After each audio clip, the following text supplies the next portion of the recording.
Good morning, guys. Another beautiful day. Look at the sun rise over there. It's pretty nice. So today I'm going back.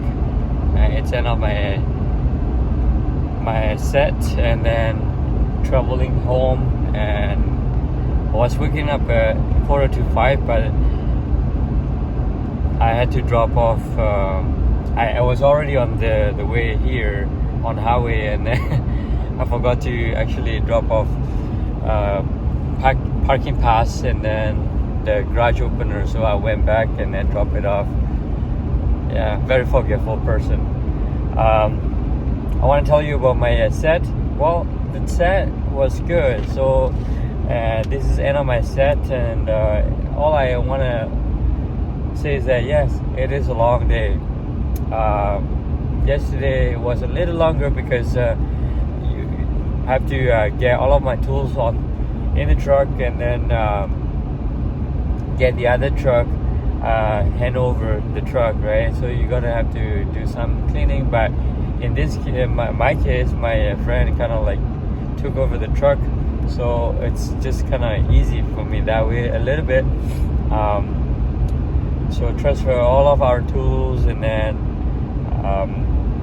he would be using my truck the rig that I was using for the last couple of days.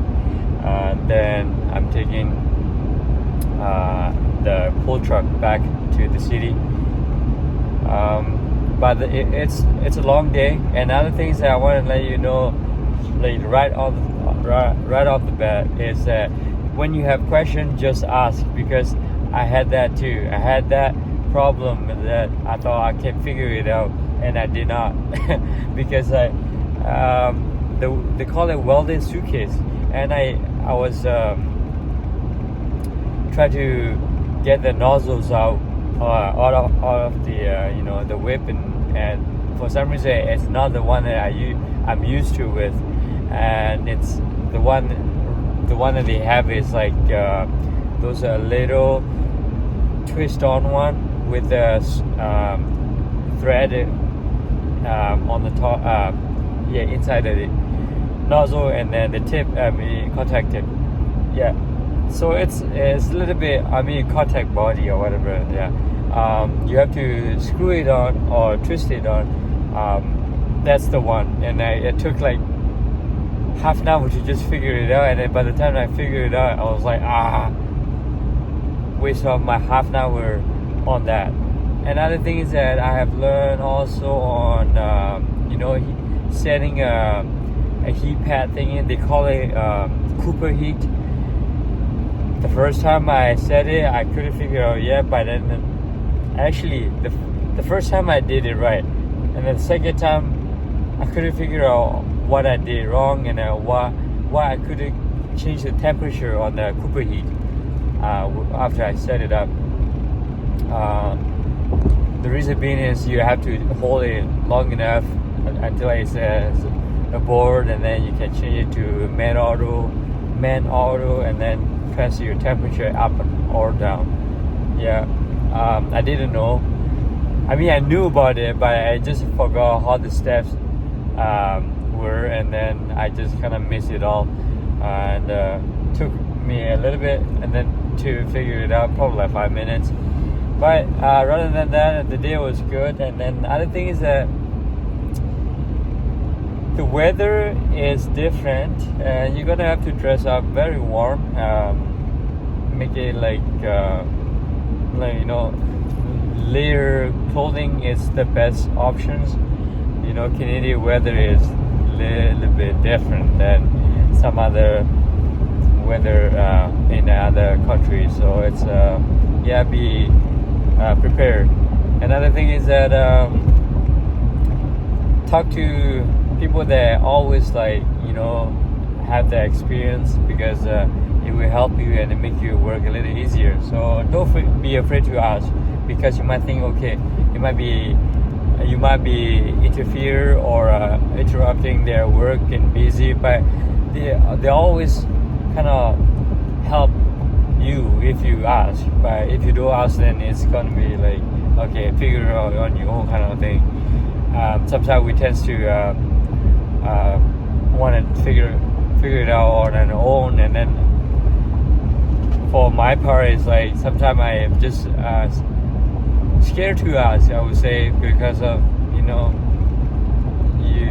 like that's how I feel too. So don't be scared, just ask, and then instead of just figure it yourself and then you stuck with a half an hour wasted instead of do something and then being productive that day, because in the field some days you have to just work in a certain time or a certain steps, because one day we have to set up like a scaffolding, right? That's the scaffolding guy doing it, and then the electrician, you have to get everything kind of like okay, and then you have a gas detector, you wait for them to, if everything's are good and set and all tested and be ready to go, and then some guys, the guys that in charge of that would tell you, okay, you boys are ready to well, and then go on this and that, and then after that go on another one of this, and then after that you can have a break, and then something like that. So it's a different in the field, because in the shop everything's set up and you're ready to go right away, but in the field you have to work with whatever the previous shift, leave it or left it, and then or figure it yourself what to do next, and then how to set it up properly, so who's ever coming up after you also like have an easier task or work, or and be other things that be mindful of housekeeping, clean up to yourself. That's kind of I've seen that it might help. I like to clean up after myself as much as I can, and I know sometimes it's not fun to work in some spot and it's very dirty. I worked in a compartment yesterday where lots of grease are all over the place, and you just try to wipe it up and then try your best to clean it as much as you can. But they have a cleaning crew too. You can talk to them if they can do it, if they're not busy. Sometimes they are very busy too. So that's all I want to share. Just chase your dream, whatever you want to do. If I can do this, and you can do it as well, don't give up yet, and comment below if you have anything to share and like to let me know and stuff like that, and comment below. I wouldn't mind to read them and learn from you as well. All right, have a wonderful day.